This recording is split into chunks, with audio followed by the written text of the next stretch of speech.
안녕하세요. 커피앤톡입니다. 오늘도 와주셔서 감사드리고요. 바로 사연 읽어보겠습니다. 사람들 사는 게 다 비슷하다지만 어쩐지 저는 남들과 조금도 비슷한 삶을 살고 있는 것 같진 않아요. 결혼하고 아이들 키우면서 알콩달콩 사는 건 똑같지만 다른 집 여자들처럼 여자들끼리 끈끈한 관계를 갖고 있거나 다 같이 모여 수다 떨고 남편 흉이나 보는 삶은 아니거든요.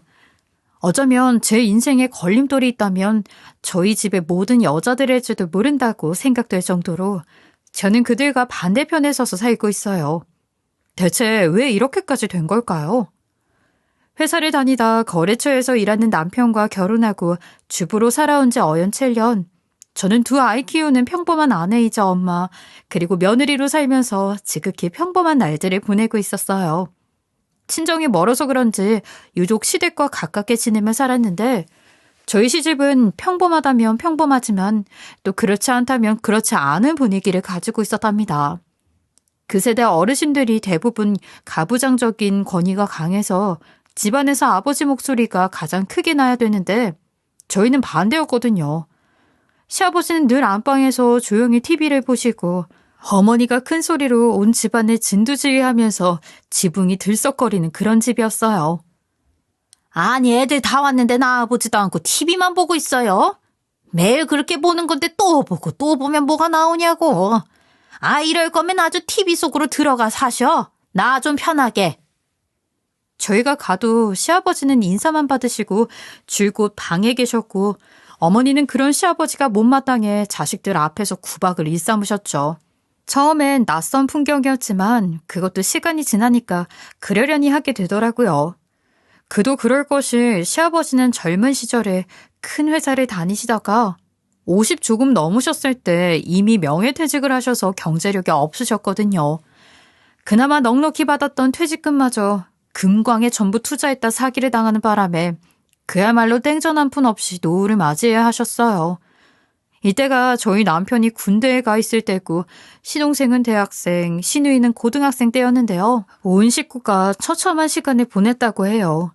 가정주부셨던 어머니가 생계전선에 뛰어들어야 겨우 식구들 끼니라도 해결할 수 있는 상황까지 갔으니까요. 당시 어머니는 베이비시터에 식당일, 계단 청소 등 안 해본 일이 없으셨고 시동생은 휴학하고 낮에는 과외, 밤에는 주차장 도움 일을 하며 등록금을 벌어야 했으며 시누이는 대학도 갈 수 없을지 모르는 상황에 공부는 무슨 공부냐며 편의점에서 일하며 푼돈을 벌다 결국 중요한 시기에 공부를 놓치고 말았죠. 한마디로 아비규환에 빠져버리게 된 것이었어요. 난 아직도 그날을 못 잊어. 말년 휴가를 나왔는데 식구들이 표정이 다 안 좋은 거야. 애들은 뭐가 바쁜지 새벽이 다 돼서야 집에 들어오고 엄마는 살림하던 분이 갑자기 일을 나가신다고 하고 그땐 정말 아무 생각이 없어서 휴가 나왔다고 엄마한테 돈 달래가지고 친구들 만나 밤새 술 마시고 그랬거든. 숙취가 가득한 상태에서 온 식구들이 둘러앉아 있는 아침밥상에 앉았는데 국이 없는 거야. 그래서 엄마 북엇국이나 콩나물국 없어? 왜 이렇게 다 풀떼기뿐이야. 그랬더니 갑자기 싱크대에 있던 엄마가 주저앉아 우시는 거야. 엉엉. 아주 통곡을 하시는데 내가 얼마나 당황했겠어. 그래서 엄마 왜 그래? 무슨 일이야? 하는데 온 식구들이 수저를 내려놓고 고개를 숙인 채로 죽을상을 하고 있더라고. 여동생은 훌쩍거리기 시작하고 아버지는 조용히 방으로 들어가 버리시고 무슨 일이 나도 단단히 났구나 싶었는데 엄마가 울면서 그러시더라고. 엄마 주머니에 1,000원밖에 없는데 이걸로 콩나물 사와라. 국 끓여줄게. 그 국 끓여서 우리 다 같이 먹고 죽자. 그제서야 우리 집이 아버지 때문에 망했다는 걸 알게 됐지. 혹시 탈영할까봐 나한테만 알리지 않은 거였어. 다행히 남편은 조용히 부대에 복귀해 모범적인 군 생활을 했고 덕분에 한 달 빠르게 제대해 가족의 생계에 보탬이 될 수 있었다고 해요. 휴학기를 알고 막노동의 상하차 일에 군고구마까지 팔면서 생활비를 보탰다고 하죠. 그 이야기를 듣고 처음엔 마음이 아팠지만 듣기 좋은 말도 하루 이틀이지 남편이 연애 시절부터 이 얘기를 하도 무용담처럼 늘어나서 시간이 지날수록 좀 지겹다 싶었어요. 시댁 식구들도 안방에 버젓이 시아버지가 계신데 만나기만 하면 그때 고생했던 얘기를 하며 밤을 새우는 통에 지긋지긋해지기 시작했죠. 이 집 식구들은 어떻게 자기 고생한 얘기만 할까? 과거는 과거일 뿐이고 아버님도 고의가 아니라 실수를 하신 건데 식구들이 고생을 하다 보니 원망이 너무 크구나 하는 마음이 들었어요. 식구들이 철이 없구나 싶기도 하고 온순한 양처럼 늘 기죽어 사시는 시아버지에게 동정심까지 느껴졌죠. 아버님, 뭐 필요한 거 있으세요? 물 드릴까요? 출출하시면 홍시라도 꺼내드려요? 어쩌다 한번 방에서 나와 부엌을 기웃거리시는 아버님을 볼라치면 다른 식구들은 아무도 관심 없는데 제가 가장 먼저 달려가 말을 걸어드리곤 했어요. 가장으로서 가족을 위기에 빠뜨리고 그 책임을 가족들이 다 지게 한 건 분명한 잘못이지만 솔직히 아버님도 당한 것이고 도박을 하거나 바람을 피운 것도 아닌데 이렇게까지 괄시를 당해야 하나 하는 생각이 들어 마음이 아팠죠. 심성이 나쁜 분은 아닌데 귀가 얇은 걸 어떻게 하겠어요. 그렇게 생각하는 것도 시아버지에게 말을 걸어주는 것도 시댁에선 오직 저뿐이었죠. 이제는 다행히 다들 대학 졸업하고 취직하고 어머니도 힘든 일 대신 보험 일을 하게 되셔서 굶을 걱정까진 안 해도 됐는데 그래도 아버님의 위치는 변하지 않았어요. 저희 결혼 전 상견례 할 때도 어머니 혼자 말씀하시고 리드하셔서 친정엄마가 여자 입김이 너무 센 집 아니냐고 걱정하셨는데 시동생이 결혼할 때도 마찬가지였고 며느리를 둘이나 들인 후에도 변함이 없었죠. 예, 너희들 주말에 전부 와서 거실이랑 방이랑 도배 좀 해라. 저기 상가 도배집에 물어봤더니 아니 코딱지만한 집 도배를 몇백을 부르더라고. 그냥 우리끼리 하면 금방인데 와서 좀 도와. 도배지랑 장판은 내가 그 모시갱이냐 셀프로 가능한 걸로 다 주문해 놨으니까 시간 꼭 비워라. 알았지? 대신 어머니는 점점 더 괄괄하게 변해가셨어요. 마치 독재자처럼 모든 식구들을 손바닥 위에 놓고 통제하는 걸 즐기셨죠. 아들 며느리를 사소한 집안일로 충집합시키시는 건 기본. 일하다가 문제가 생기면 시도 때도 없이 호출에 상의하고 살림하는 거며 아이들 교육하는 것까지 일일이 간섭하고 잔소리하는 게 어머니의 취미셨어요.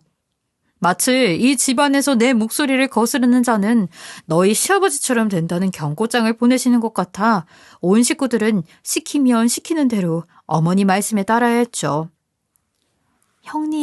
형님은 적응이 되세요? 저는 시집 온 지 꽤 됐는데도 적응이 안 돼요. 우리 집이랑 너무 달라서. 어머니 목소리 진짜 크시지 않아요? 아버님이랑 둘이 계실 때는 말씀하고 싶으셔서 어떻게 하실까요?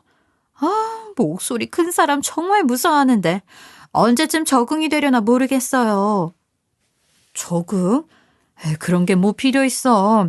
그냥 이런 집도 있고 저런 집도 있나 보다 하고 지내면 되지. 어머니가 알아서 다 하시고 돈 잘 버시니까 좋지 뭘 그래. 아직까지 부모님한테 기댈 수 있는 걸 복이라고 생각해야지. 동서도 그렇게 생각해봐. 그럼 다 그러려니 하게 돼. 두 분 내외가 교사이신 얌전한 집안에서 시집와 좀처럼 시댁 분위기에 적응 못하고 제 뒤에만 서 있는 동서에게 제가 해줄 수 있는 건 오직 그 말뿐이었어요. 저도 처음에는 동서와 같은 심정이었지만 몇 년을 지내다 보니 오히려 어머니가 능력 있으신 게 편하긴 하더라고요.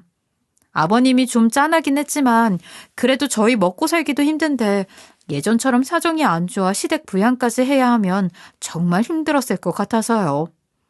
그렇게 몇 년이 더 지나가 동서도 저처럼 시댁 분위기에 적응을 해나갔고 아이들이 어느새 커서 여기저기 뛰노니 시댁도 그럭저럭 평범한 집안처럼 보이기 시작했어요. 아버님도 간간히 아이들 봐주시느라 나와보시고 나름대로 집안이 화목하게 돌아가고 있었죠. 동서가 새로운 소식을 전하기 전까지는 말이에요. 얘 큰애야. 너희 동서 교수 됐단다. 턱 단단히 낸다니까. 주말에 거기 사거리에 소고기집 있지? 거기로 나와라. 아주 제대로 얻어먹어보자. 결혼할 때 박사과정을 밟던 동서가 임신한 몸으로도 열심히 시간 강사 일을 놓지 않더니 5년 만에 드디어 교수가 되었다는 소식을 전해왔어요. 지방에 있던 이름도 잘 모르는 대학이긴 했지만 그래도 조교수라고 하니 정년도 보장받고 보따리 장사를 하지 않아도 돼요. 잘된 일이었어요. 공부하고 일하면서 애들까지 키워야 했던 동서가 교수가 됐다니 너무 기특했죠. 제 일처럼 기뻐서 진심으로 축하해줬어요. 아이, 동서 너무 축하해. 정말 대단하다. 우리 오빠 보니까 엄청 오래 걸리던데 어떻게 그렇게 빨리 교수가 됐어? 아무튼 기특하다 기특해. 똑같이 애들 키우는데 동서는 교수님이고 난 뭐니? 에이, 부럽다 부러워. 너랑 얘가 같니? 얘는 박사에 강의까지 하던 애고 사람은 타고난 깜냥이 있는 건데 그게 얘는 교수감인 거지. 아이고, 드디어 우리 집안에서 직업 같은 직업 가진 사람이 나왔다. 우리 집이 그렇게만 안 됐어도 우리 아들들도 박사까지 시키고 딸내미 좋은 대학 보내고 할 수 있었는데 아이고. 좋은 자리에서 시어머니는 갑자기 눈물을 보이셨고 오랜만에 가족 외식 자리에 동행하신 아버님은 안절부절 못하고 굳은 얼굴로 앉아 계시더라고요. 저 역시 아버님 뵙기도 민망하고 어쩔 줄을 모르고 있었는데 식구들 누구 하나 그만하시라는 사람도 없었어요. 다들 아무 상관없이 고기를 굽고 먹기만 했죠. 그날의 주인공이었던 동서만 빼고요. 아유, 어머니 진정하세요. 이렇게 좋은 자리에서 우시면 어떻게 해요. 제가 있잖아요. 며느리는 자식 아니에요? 다 어머니가 도와주셔서. 아무튼 좋은 날이니까 그만하시고 맛있게 소고기 드세요. 제가 쏘는 거니까 돈 생각 말고 마음껏 드세요.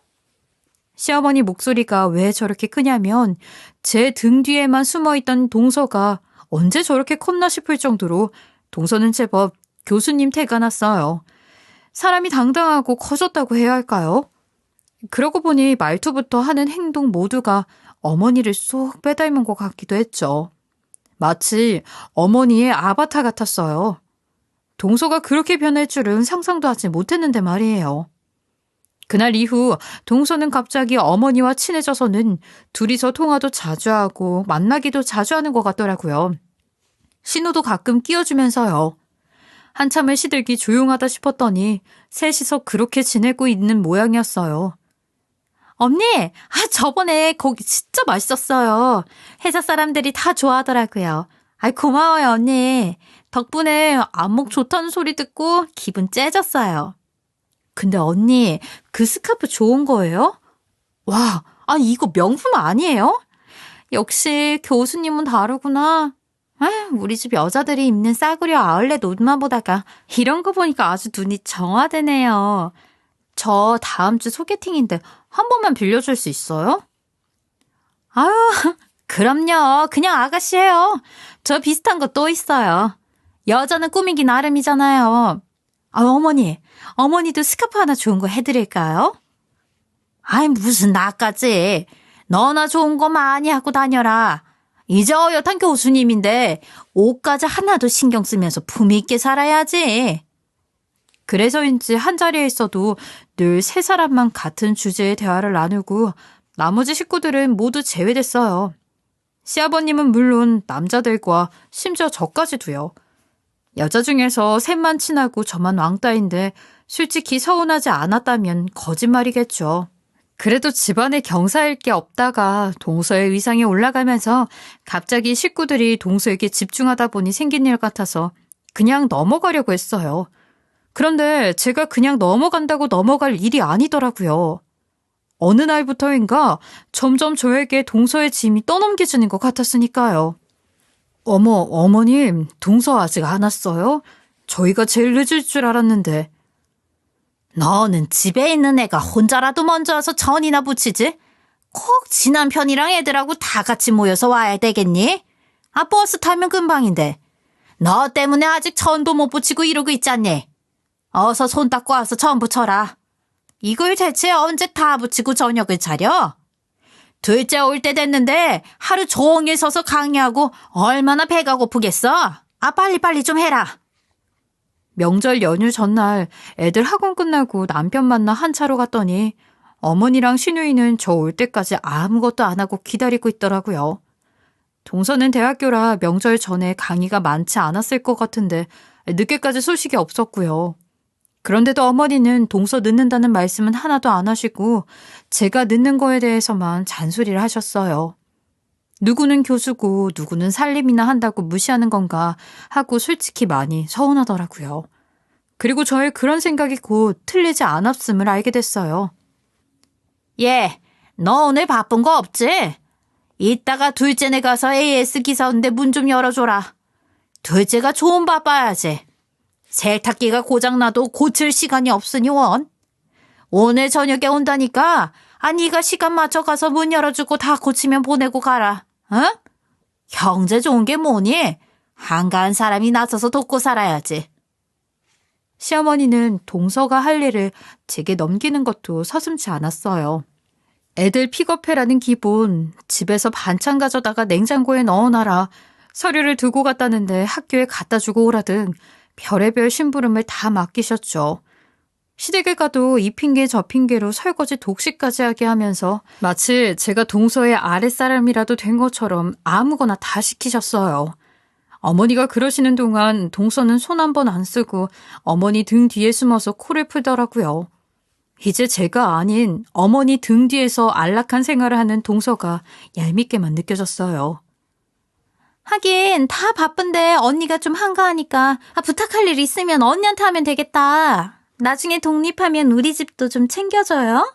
택배도 대신 받아주고 강아지도 산책시켜주고. 미리 고마워요, 언니. 특히 신우는 변변찮은 대학 나와 한창 백수로 지낼 때 제가 전에 다니던 회사 선배에게 부탁해서 취직까지 시켜줬는데 대놓고 동서 편을 들으니 더 얄밉더라고요. 심지어 배신감까지 밀려왔어요. 가만히 있으니까 가만히로 하는지 새 여자의 이런 행동은 계속됐고 제 스트레스는 최고조에 달했어요. 동서가 교수가 된 후부터 갑자기 여자들 사이에서 무시당하고 소외되는 기분이었고 아무도 제 편이 아닌 것 같아 우울한 날들이 이어졌죠. 특히 어머니 말씀대로 한가하고 할 일 없는 사람이 된 것 같아 자괴감까지 들었어요. 식구들 일에 통무감한 남편은 아무 도움이 안 됐으니 우울은 더 심해져만 갔죠. 그런데 다행히도 제 편을 들어주는 단 한 분이 있었어요. 바로 시아버님이었죠. 가족 내 서열 제2하위셨지만 그나마 아버님이 한 번씩 말도 걸어주시고 따뜻하게 대해주셔서 겨우 숨을 쉴 수 있었어요. 너 오늘 점심때 시간 되니? 나랑 갈비탕 먹으러 안 갈래? 원래 그런 일이 없었는데 한 번은 아버님이 전화를 해서 점심을 먹자고 하시더라고요.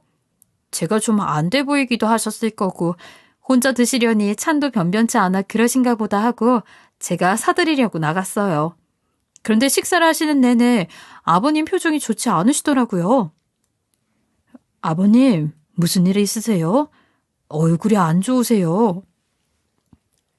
뭐 그런 건 아니고 내가 걱정스러운 일이 하나 있는데 어디다 말도 못하고 있으니 답답해서. 아버님은 근심 어린 표정으로 깊은 한숨을 내쉬셨어요. 점심은 핑계였고 저한테 도움을 청하러 오신 거였어요.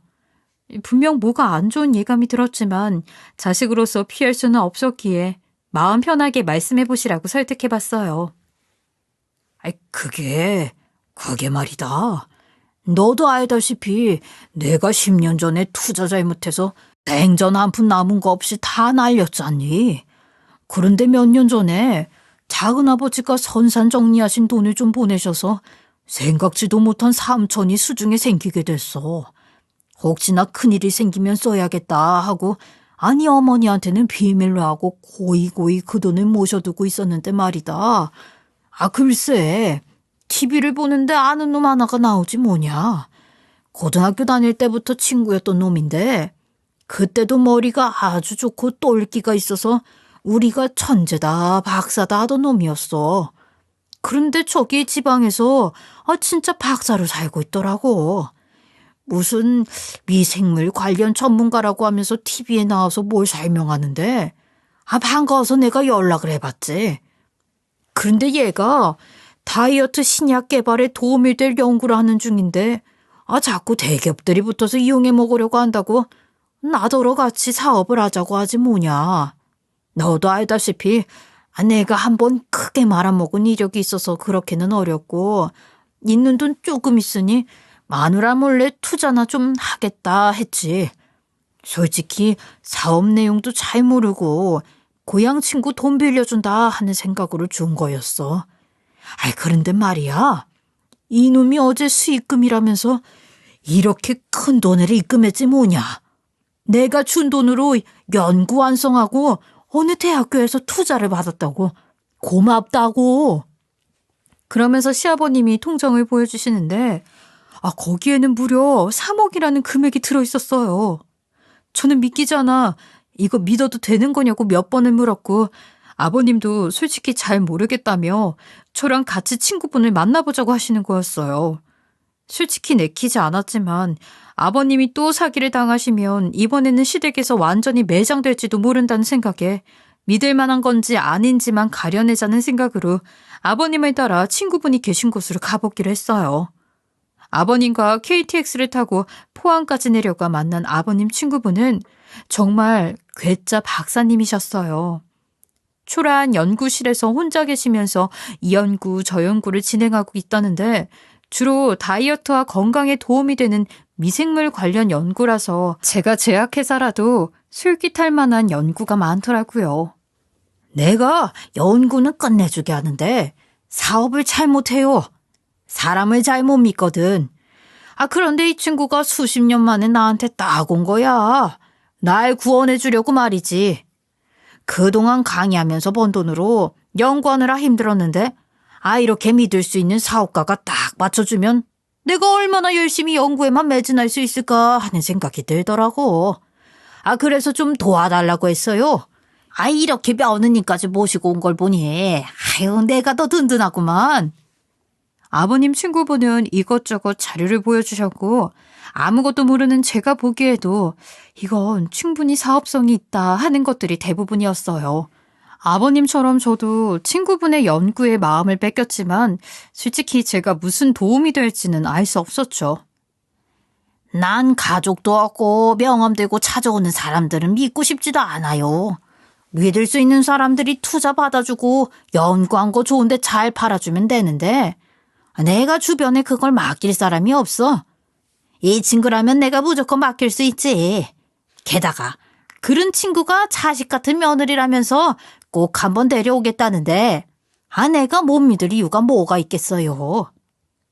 그러니까 아버님 친구분은 저에게 회사를 만들어 투자를 잘 받을 수 있게 도와달라는 말씀이셨어요. 물론 제가 결혼 전에 회사 전략팀에 근무하면서 가맹점 내는 일은 좀 했었지만 개인 사업은 처음이고 시간도 많이 흘러서 솔직히 자신은 없었어요. 하지만 워낙 아버님과 친구분이 간곡히 설득하셨고 아이템도 좋아서 결국 회사 선배들한테 부탁해서 회사 설립하는 데 참여하기로 결심했죠. 그런데 말이다. 너도 믿는 구석이 있어야 사업도 재밌고 하지 않겠니? 다만 얼마라도 투자를 해서 나처럼 수익을 좀 올려보는 게 어때? 시아버지는 그냥 돈만 주지 말고 조금이라도 투자해서 챙길 건 챙기라고 귀뜸해 주셨어요. 결혼할 때 퇴직금 가져온 게 비상금으로 아직 남아있긴 했지만 시아버지 앞에서 그걸 까발리기도 그렇고 해서 처음엔 망설였죠. 그런데 아버님 통장도 두 눈으로 봤고 내 돈에 0이 하나 더 붙으면서 수천이 수억 될 걸 생각하니 심하게 흔들리게 되더라고요. 그래서 며칠 고민 끝에 저의 전 재산인 6천만 원을 투자하기로 하고 셋이 동업하는 걸로 하고 회사를 세우게 됐죠.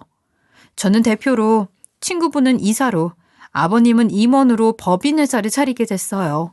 연구실에서 셋이 조촐하게 고사까지 지내고요. 아버님의 인연으로 제 인생이 갑자기 달라진 것만으로도 저는 참 설레고 벅찼어요. 특히 어머니 말처럼 제가 한가하고 할 일 없는 사람이 더 이상 아니라는 데에서 스스로에게 많은 위로를 받았죠. 그동안 저도 모르게 상처를 많이 받긴 했었는지 회사 등록을 마치고 집으로 돌아오는데 저도 모르게 눈물이 나더라고요. 그 모습을 보고 두 손을 꼭 잡아주시면서 아버님은 일단 식구들한테는 비밀로 하자고 하셨어요.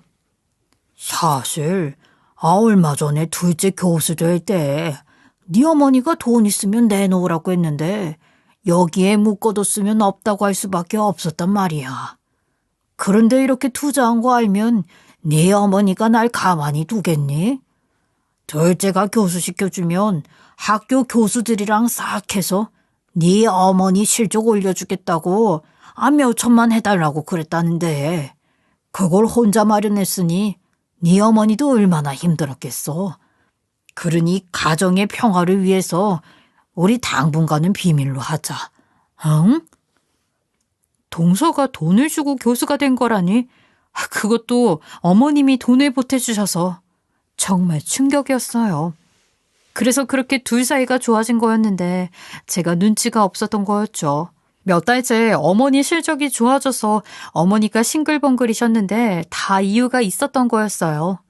그런데 아버님께 그 얘기를 들으니 몇 달 전에 동서가 돈 이야기를 꺼냈던 게 생각이 났어요. 심각한 얘기가 아닌 줄 알고 없다고 하고 말았는데 그때 그 얘기였었나 보더라고요. 저 형님은 아주버님 몰래 따로 비상금 챙겨두시고 그런 거 없으시죠? 비상금? 아이고, 그런 게 있으면 내가 이렇게 궁상으로 살겠어? 왜? 동서는 있어? 아니요, 저도 그런 게 있으면 참 좋겠는데. 형님 빠듯하게 사시는데 없으시겠지 하긴 했어요. 아휴, 돈이 참 사람 인생을 들었다 놨다 하네요. 응? 무슨 소리야? 무슨 일 있어? 돈이 그렇지 뭐. 그걸 이제 알았어. 그래서 돈이란 건 무조건 움켜쥐어야 하는 거야. 무슨 짓을 해서라도. 그래야 사람 취급받는다고. 그제야 저는 동서가 왜 그런 말을 했었는지 깨닫게 되었고 쓸데없는 말을 했었다는 걸 후회하게 됐어요. 그래서 동서가 더 악착같이 교수가 되려고 했고 아무 도움이 되지 않는 절 무시하게 되는 건지도 모르니까요. 참 어이가 없었지만 저도 그 무렵 회사를 시작하는 일로 정신이 없었기 때문에 동서의 이야기로 감정의 소용돌이까지 겪지는 않았어요. 회사가 든든하게 지켜주자 투자도 원활하게 받을 수 있게 됐고 박사님은 하고 싶은 연구와 개발에 매진하면서 계속 놀라운 성과를 내고 계셨으니까요. 덕분에 회사는 빠른 속도로 성장했고 저는 남편 몰래 사무실에 왔다 갔다 하면서 재택으로 많은 일을 하게 됐어요. 곧 첫 수익 분배가 이루어졌고 제 통장에는 무려 5억이 꽂히게 되었죠. 마치 세상을 다 가진 듯 행복한 순간이었어요. 예, 이번 주말에 시간 되지? 시간 안 돼도 무조건 와라. 김장해야지. 남자들은 필요 없고 이번에는 여자들끼리 빨리 담그고 끝내자. 필요도 없는 남자들이 있어봐야 고기 삶아주느라 정신만 쏙 빠져서 못 써. 알았지? 주말에 정리해야 할 일이 산더미였지만 어머니의 부름에 달려갈 수밖에 없는 며느리였기에 저는 열일제치고 김장을 하러 시댁으로 갔어요. 물론 아버님께는 이런저런 상황을 미리 말씀드렸죠. 그런데 피곤한 몸을 이끌고 시댁에 가보니 무랑 파랑 채소들이 다 그대로 있고 재료가 하나도 손질이 되어 있지 않은 상태로 동서와 신우가 아이스크림을 먹으며 TV를 보고 있는 것이었어요. 동서 왔어? 아직 시작 안 했나 보네? 네가 와야 시작을 하지. 뭘 그렇게 꿈을 대고 있어? 빨리 와서 재료 손질하고 양념 만들어라. 할 일이 태산인데 이제 오면 어떡하니? 저는 너무 당황했어요. 왔냐는 말도 없이 동서랑 신우이는 TV를 보고 있는데 저더러 빨리 와서 일하라는 시어머니가 이해가 되지 않았죠. 네? 김장을 혼자 하는 것도 아니고 저더러 뭘... 동서, 아가씨, 그러고 있지 말고 와서 같이 해요. 뭐? 예, 일주일 내내 고생하고 온 사람한테 너는 꼭 무 썰어라, 김치 쏙 넣어라 하고 싶니? 요즘은 절인 배추 다 사서 김장하는데 뭐가 할 게 있다고. 혼자 하네 못하네 난리야. 똑똑한 사람은 이렇게 몸으로 때우는 게 아니라 이 머리를 쓰는 거야, 머리를. 아닌 말로 너보다 몸값이 100배, 1000배는 나가는 사람인데 이런 거 하면 쓰겠니? 너희 신우야, 시집가면 실컷 할 거 벌써부터 고생시킬 필요 없고 너나 나나 가방끈 짧은 것들은 그저 몸으로 때워야 돼. 힘으로 하는 일을 하면서 밥값하는 거라고. 어머니는 이렇게 말씀하시며 고무장갑을 제 앞에 툭 던지셨어요. 순간 참았던 울분이 터지면서 더 이상 견딜 수 없게 되더라고요. 어머니, 죄송한데요. 전 그렇게 못하겠어요. 동서 아가씨 빨리 와서 같이 해요. 정말 너무들 하는 거 아니에요?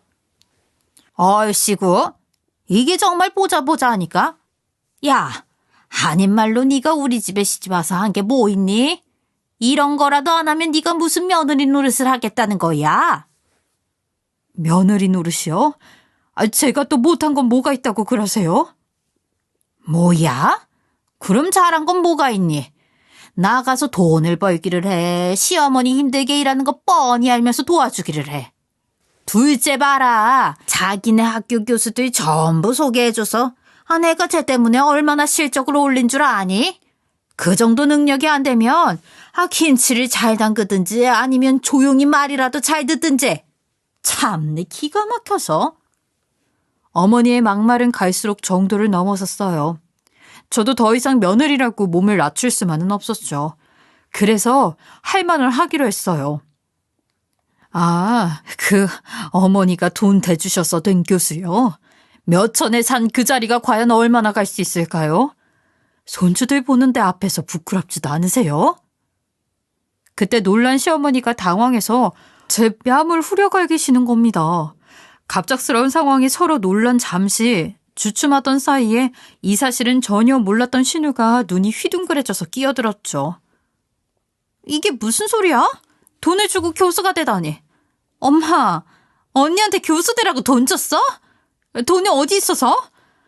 내가 방 하나 해달라고 그렇게 노래를 할 땐 돈 없다고 펄쩍 뛰더니. 그래서 둘이 그렇게 죽이 척척 맞은 거였구나. 나만 몰랐네. 나만 몰랐어. 요즘에 어떤 세상인데 돈으로 교수직을? 하여튼 식구들이 더 무서워. 이 집 구석은 정말 아무도 못 믿겠어. 돈 얘기가 나오자 돌변한 신우가 방으로 들어가 버렸고 당황한 동서는 이러지도 저러지도 못하며 그대로 앉아 있었어요. 그 모습이 꼴 보기 싫어 제가 한마디 해줬죠. 동서, 아무리 돈으로 얽힌 관계라고 해도 나한테 그러면 안 되지. 어떻게 손이 동서가 이 수모를 당하고 있는데 아이스크림이나 빨고 있어? 돈으로 교수 되니까 막 나가겠다는 거야? 뭐라고요? 아니 무식도 정도가 있지. 지금 누구한테 감히 뭐라는 거예요? 식구라고 사람 취급해줬더니 정말 사람인 줄 아나? 정말 어이가 없어서. 그것도 실력이자면 실력이에요. 형님 같으면 그렇게 할 수나 있겠어요? 진짜 웃겨. 자리 보면서 까부세요. 동서의 되바라진 말에 제가 한마디 하려던 그때 이 상황을 방 안에서 듣고 계시던 아버님이 참다 문을 박차고 나오셨어요. 그만. 이게 집구석이야 쓰레기통이야. 다들 닥치지 못해? 평소 안방에서 골방 노인네처럼 조용히 칩거하시던 아버님이 큰 소리를 내시자 모두들 놀랄 수밖에 없었죠. 그런데 가만히 있으면 좋았을 것을 시어머니가 그만 불난데 불을 지르고 마셨어요. 아니 어딜 기어나와서 큰 소리예요. 당신은 그냥 하던 대로 구석에 처박혀 있어요. 아무 소리 말고. 하여튼 밥충이들이 많으니까 집안에 볕들 날이 없어. 아유 굴있네. 그러자 분노의 스위치가 고장나버린 시아버지가 거실에 있던 절인 배추며 다진 마늘 그리고 고춧가루를 마구 어머니와 동서에게 뿌려버리셨어요. 그러자 화가 폭발해버린 동서가 본색을 드러내고 말았죠. 아버님 대체 왜 이러세요? 그냥 안에 들어가 계시지 왜 나오셔서 그러시냐고요. 아무것도 모르시는 분이 뭘 아신다고. 진짜 짜증나. 그러자 시아버님은 충격으로 주춤했고 저는 달려가 아버님을 부축했어요. 그리고 잠시 후 아버님은 정신을 차리시더니 부들부들 떨리는 손으로 주머니에서 명함을 꺼내 두 사람의 면상에 뿌리셨죠. 이거나 보고 그런 소리들 해라. 뭐? 밥중이? 너희들처럼 돈 주고 돈 받으면서 가족이랍시고 꾸역꾸역 편들고 사는 벌레들이 아니라 우린 엄연히 대표하고 임원이다. 그놈의 돈만 줬다가 가족이고 뭐고 패가망신 당하는 거 내가 제대로 한번 보여줄까? 그때 마침 남편과 시동생이 퇴근해서 집으로 들어왔고 큰 소리에 아가씨도 방에서 나와 땅에 떨어진 명함을 주워 보았어요. 아니, 이게 무슨 일? 당신 대표였어? 여기 요즘 대박치고 있다는 그 회사 아니야? 다이어트 약인가 뭔가 개발해서. 여기 대표가 당신이라니.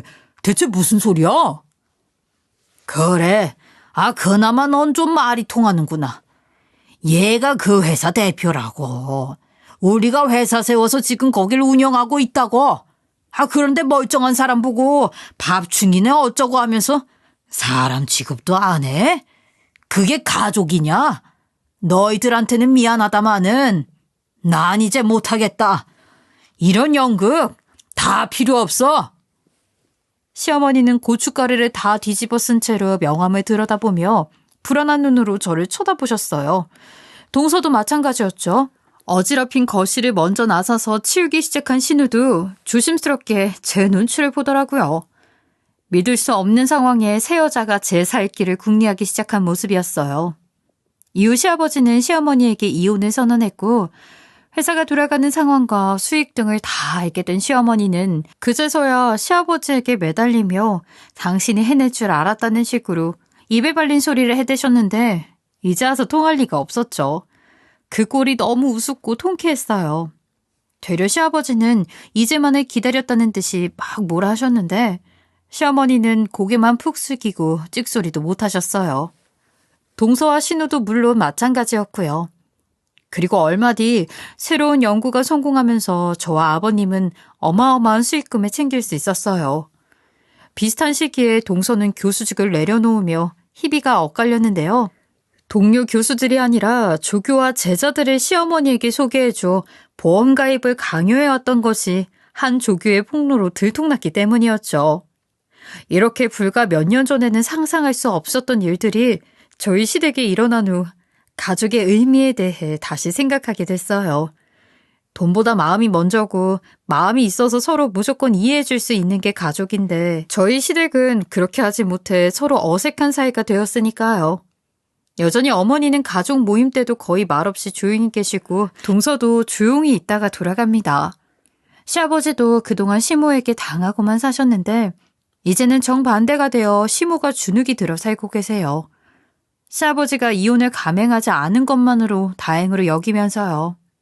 시아버지는 언제 어느 때고 이혼은 할 수 있으면 하겠다는 입장이세요.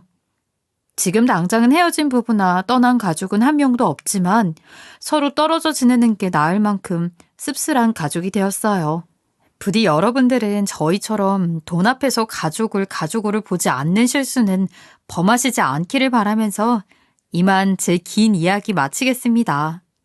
들어주셔서 감사합니다.